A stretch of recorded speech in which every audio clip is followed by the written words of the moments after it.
C'est-à-dire le Congolais ordinaire, pour survivre au Congo, il fallait qu'il soit dans la corruption, soit qu'il reçoit la corruption ou qu'il donne la corruption.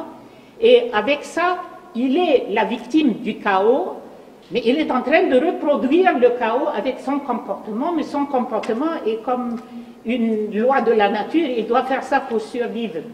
Et le chaos s'est enraciné dans le système de manière à ce qu'on puisse dire aujourd'hui que le système de reproduction du chaos, c'est devenu comme un cercle vicieux, ça se renforce de soi-même avec les rapports de force qui sont sur place et qui sont appuyés par des forces extérieures. Et ça, je suis un peu inquiète quand j'entends expliquer les programmes politiques ou ce qu'il faut faire au Congo et comment on va aboutir à réformer ou changer le système sans qu'on aborde le problème de la dépendance totale de ce qui se passe au Congo au niveau de la nomenclature. La nomenclature, c'est la classe politique qui a évolué au Congo et c'est une classe très restreinte.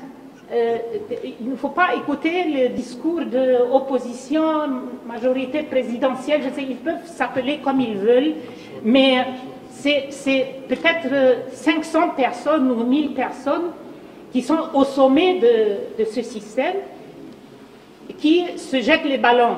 Je suis aujourd'hui oppositionnel, demain je suis avec tel. Il n'y a pas de programme, il n'y a rien, il y a simplement, c'est un mangeoire. Et celui qui fait la politique, il veut accéder à ce mangeoire. Point trait. Et il n'y a pas...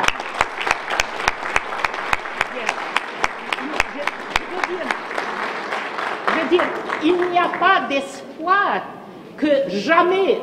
Moi, j'enseigne les sciences politiques depuis 30 ans ou quoi.